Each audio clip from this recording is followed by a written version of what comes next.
Hello everybody, and welcome back to another episode of Let's Play Final Fantasy Tactics, The War of the Lions, with me, Elmaeron. Load data, please. Okay, so, last time we were doing errands, this time we're doing errands. Mesa's Legacy. Let's check the report. We departed Gaug in high spirits. Our task to raise the ship of a hero king. The stars were with us from the outset. The information we received proved unreliable. Nonetheless, we remained committed to our goal. It was not long before the sea yielded up to us her bounty. There was ample cargo to be found within the ship's hold, and yet the vessel appeared far too modern to be the ship of legend. We caught up with our informant and questioned him. He confessed that he had fabricated the tale of the sunken wreck. Our fortune could not have been greater. I pray all our missions meet with such success. Oh my goodness. Alright. So that happened. No, not that one. I wanted, Chronicle.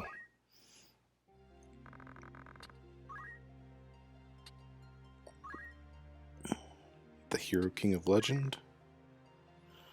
We learned that a ship said to belong to Mesa, the Hero King who saved humanity in the Cataclysm, had foundered not far off the shores of Gaug. We immediately set to work and succeeded in raising the great vessel. However, a cursory examination of the ship revealed modern construction. We later learned the vessel belonged to the Estoir Trading Company in Gaug. We had been fooled. But our fortune could not have been greater.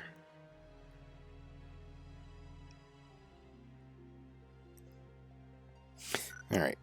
So that's that one. So I'll be back, hopefully, down at Orgillus here in just a moment.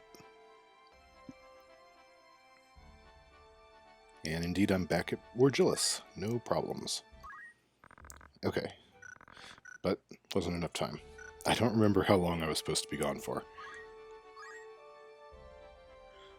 So, I guess I'll just, keep checking. Actually, before I move out again, they have ninja blades and samurai swords, katanas. Let's buy some Murasame.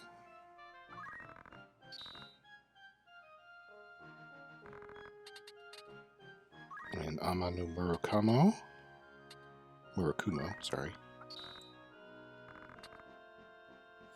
And then let's do the fitting room. Let's see.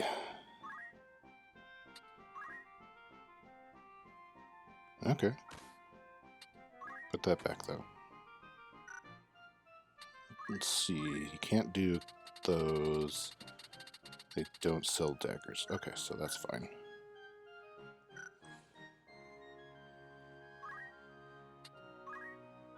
Yeah, the Jujutsu Gi raises his attack. That's pretty good.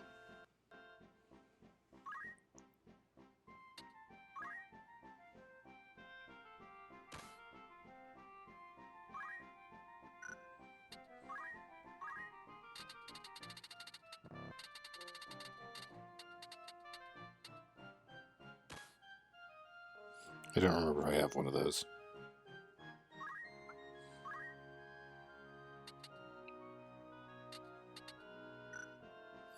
Okay, so the Celebrant's Mitre, I think, is going to be better than what I've got available, but the Wizard Clothing, not so much.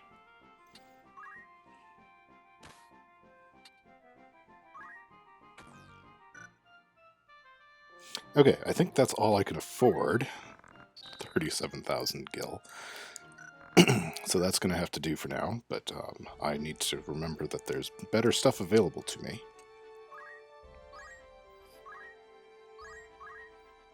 Here, and almost certainly everywhere else. Out of curiosity, do I have anything in the poacher's den? No. I haven't been poaching my pigs.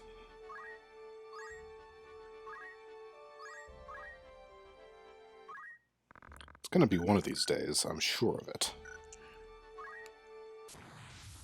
First, we're going to do this. I'll be back. I changed my mind. I'm bringing Cauldron along, which means I'll have mathematics available. I think. I'm pretty sure I equipped that. If not, oops. No, it's not going to be a fast. It's going to be a pretty quick fight, too. There's only a few enemies.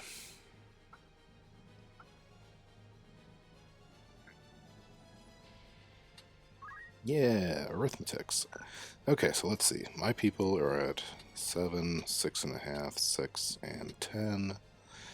They're at 8.5, 9, and 9. Ooh.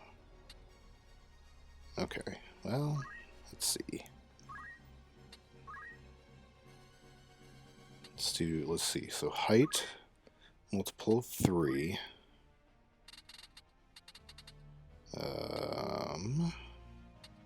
Thundaga. So that's going to hit.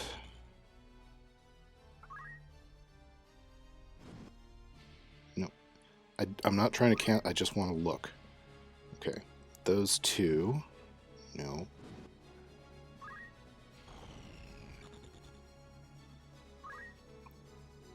And Alicia, but whatever. She'll be fine.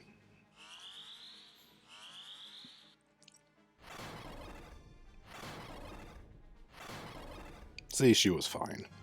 It gives her something to do. She can heal herself on her turn. Alright, so Cold Run, stay put. And that's basically how maths work. Doesn't cost MP. You just pick a multiple of 3, 4, 5, or a prime number. And whether you want to do height, experience, level, or charge time.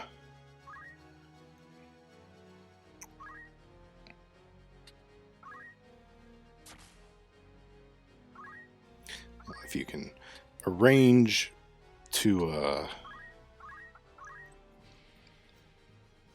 have all your enemies on like prime number heights. Height's the easiest one to figure out because it's the smallest numbers.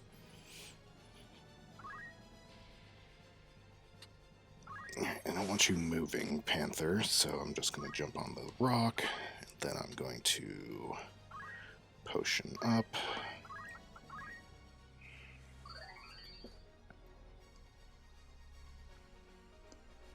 I'm startling my cat over here. He's very concerned about me moving.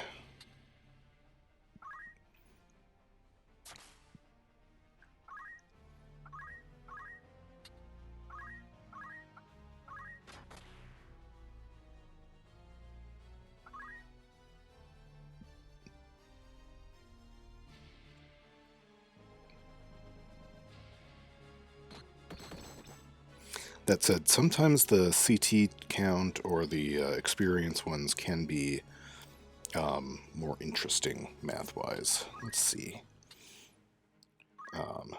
Now, when I do these, I don't usually go look at everybody.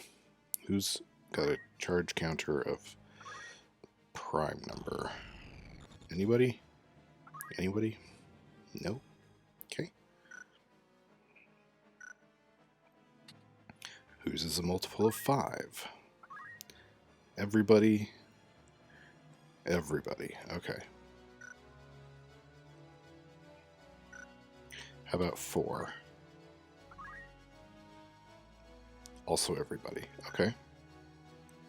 Finally, anything of 3. Does that narrow it down? Okay, so Lad and the Panther. All right.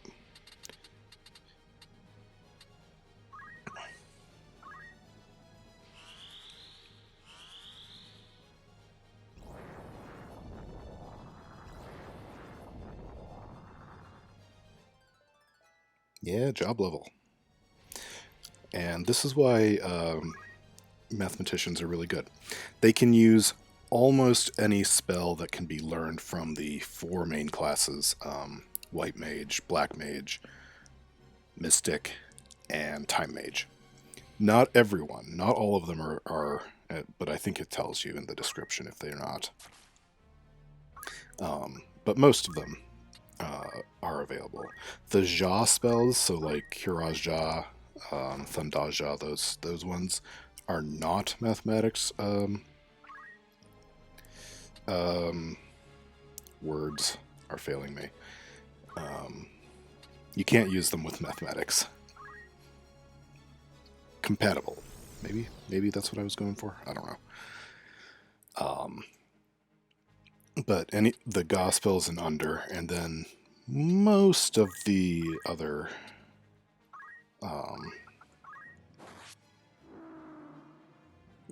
stuff is. This is how, but incidentally, if my spouse ever talks about it, how she killed her entire party and every enemy on the map. So she killed everything on the map with a flare. She wasn't paying attention. Although, now that I think about it, I think I pointed it out and she did it anyway. And she just killed it was a game over. But, because she killed everything. I wonder if there's a way I can get... You're at height 6. You're at height 9, so that's not going to work.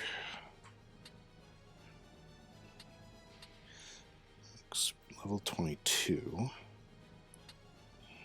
It's not a prime number. 4 doesn't go into it, so that's not going to work. Experience is 81. Also not a prime. But maybe... Oh, maybe.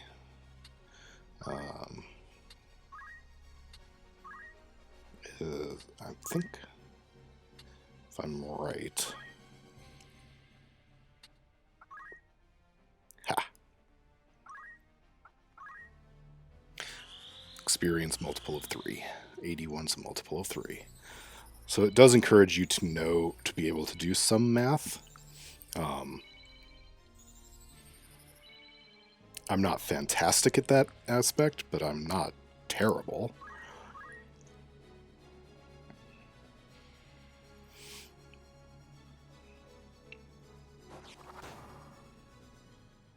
It's a lot easier when there's only one enemy on the map, so it's like, okay, so I want to deal with the enemy. He's at height 4, but the depth 1 puts him counts him as 1 lower. So we're not going to worry about that. He's level 26, which is not going to work for anything. Experience is 98.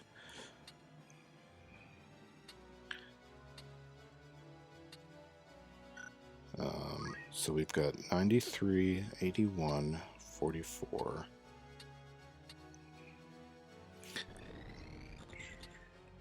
$19. No.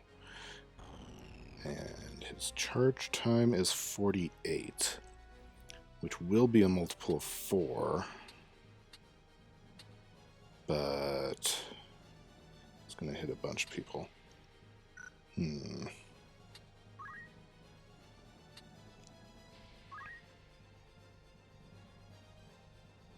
Oh, levels. I forgot to look at levels. What level is he? 26. Okay, so still not going to help. Alright, well, let's go ahead and do what we just did. CT 3. Nope. Was I looking at the wrong thing? Oh no, it was experience.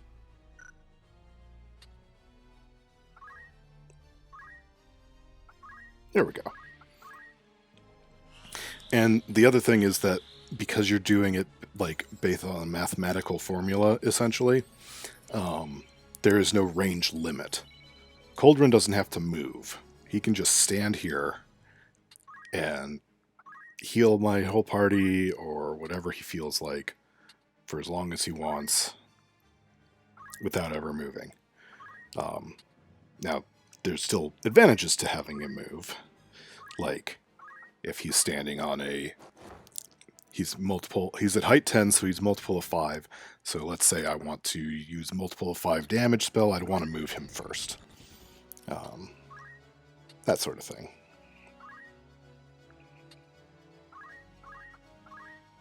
So it's a little more niche, I feel, than your standard, oh, let's just walk in and kill and hit things that are near us.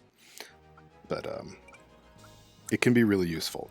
And on a map with the undead who get hurt by healing magic, it's fantastic because you can just, you don't even care if you hit them with your cures. You can just cure all your people and hurt the enemy at the same time. There we go. Merchant's Regret. We departed Wargillus in high spirits. Our task, the scouting of a trade route. The stars were with us from the outset. The task required a keen eye. Nonetheless, we remained committed to our goal. As a result, we were able to find what we sought. We forded streams and cut our way through reed and rush. After a time, the air about us seemed to change. We pressed ever onward. At last, our eyes fell upon a wonder of the ancient world. Our fortune could not have been greater. I pray all our missions meet with such success. Alright, and that should be everything down here. Let's go take a look at the thing we just found. The Mirage Tower. This ancient tower links the castle of Ronka to the earth below.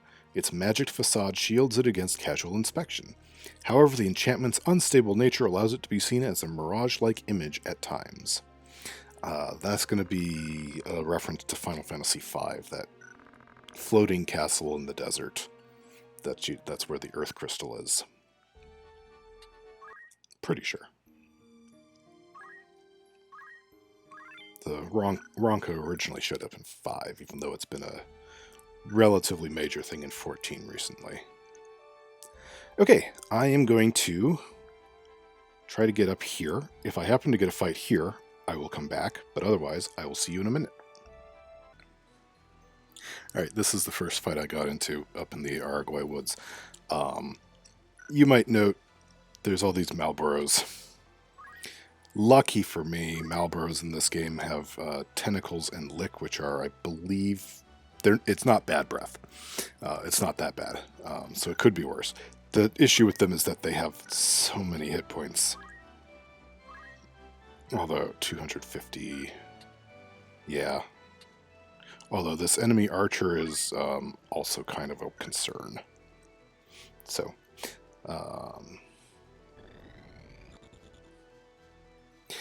just thought I'd show off the Malboros.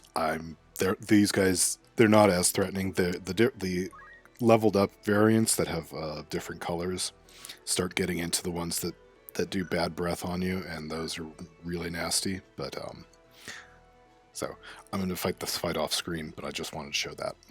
Also, I'm amused that they all start in like the little divots in the ground on this map. All right, I'm back. So we've got Old Tappa's Will, which wants a monk. There's a hidden vein of ore in the long-abandoned Coldman mine. Old Tappa, former manager of the mine, said as much in his last will and testament, so I know it's true. Gordon. Gordon from, like, Final Fantasy II Gordon? Alright, so Lad is a monk. We'll send him. I want Errol and Cold Run to be getting JP, so I'm going to send those two. 13 days. Perfect. Alright, and then if we go to Lazalia, we have 2 more. Salvage Expedition, which wants a Geomancer, and Abandoned Mine, which also wants a Geomancer. So I'm going to take one of these at a time. Demeta, Alicia, Lavian. 14 days. Alright. So, I'll be back when 14 days is up, but there will be no fighting in between because I'm just going back and forth between 2 cities, so one moment. Okay, let's pick up this one. Old Tappa's Will. We departed Golland in high spirits, our task to explore the old Coldman mine. The stars were with us from the outset. Our surroundings hid ferocious beasts aplenty. Nonetheless, we remained committed to our goal. Eventually, we uncovered a rich vein. We toiled endlessly, extracting a great deal of ore. because that's what monks are good at. Among our finds was a large, peculiar rock. We quickly examined the contents of the rock. In it were nuggets of ore with value beyond compare. We were not surprised. Our fortune could not have been greater. I pray all our missions meet with such success. What's the surprise is when we examine a giant rock and we get like an artifact of some kind. That can be a bit of a surprise. Alright, and then Lazalia. Salvage expedition. We departed Lazalia in high spirits. Our task, the salvage of a foundered ship. The stars were with us from the outset. Far more joined the expedition than we had expected. Nonetheless, we remained committed to our goal. It was not long before the sea yielded up to us her bounty. There was ample cargo to be found within the ship's hold. One large chest stood out amongst all the others. Breaking it open, we peered within. Before us lay a treasure beyond compare. Our fortune could not have been greater. I pray all our missions meet with such success. We got the Black Cat. Okay. Alright, so before I forget, let's go take a look at the Chronicle. Salvage Expedition. Salvage Expedition was sponsored by the Lazalia Adventurers Guild. Most attendees were young men and women from landlocked regions who would otherwise never get the chance to scour the depths for sunken treasure. Happily, we found a sunken hole, like is not placed there by our hosts, and succeeded in rescuing it from its watery grave. Interesting. And the other one was Old Tapa's Mine, which would be one of these, presumably. Ghost in the Mine? No. Hunting? Yeah. An information broker told us of a hidden vein of ore in the long-abandoned Coldman Mine. Apparently, it was mentioned in the will of Old Tapa, the mine's former manager. However, when we contacted Old Tapa's family, we learned that his will had been stolen. Working with the city guard, we apprehended the informant, a man named Gordon, and restored the mining rights to the family. And somewhere in there, we went into the mine and we did some mining, apparently. That's weird. The Black Cat. This figurine of a black cat has eyes of lapis lazuli and claws inlaid with diamonds. A piece of considerable antiquity, it is highly sought after among collectors.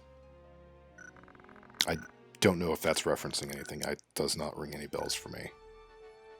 Alright, last one. Abandoned Mine. Discover what lies hidden beneath the Earth's surface in our abandoned mine expedition. Buried treasure may await the curious. Prices start at 1,000 gil, meals included. Lazalia's Adventurers Guild. Alright, so we'll send to Meta. And we'll send... oh, sorry. Errol and Cold Run, because again, I'm trying to get them to learn magic. 14 days. Alright. Once more, I'll be back in a moment. Okay.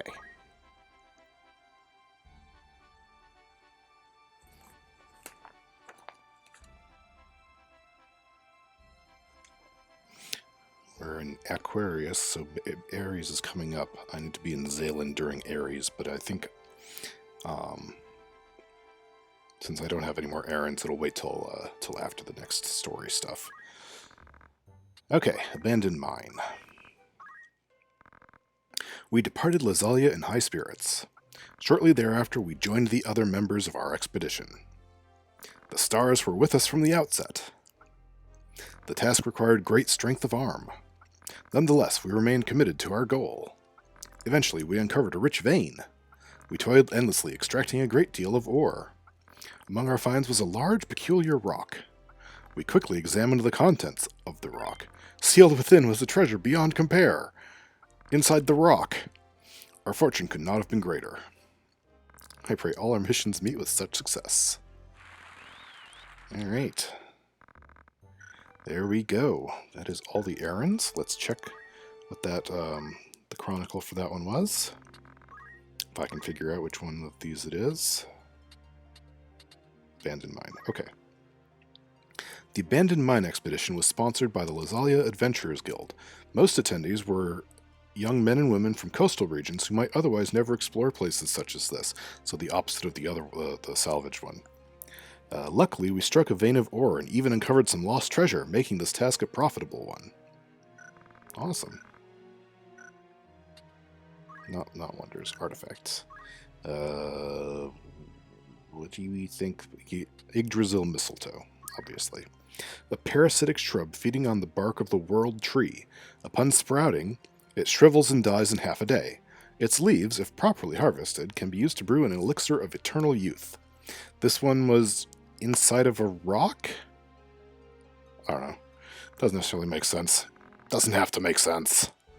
It's just a game. Anyway, there we go. I am going to call it here for this episode. Next episode, we are going back to plot. In between episodes, I'm going to be checking my jobs and abilities and everything, because I haven't been doing that while I'm wandering around. So, and my equipment, and making sure I'm properly geared up and ready to go. So, until next time, I hope you enjoyed the video. I will talk to you later. Bye.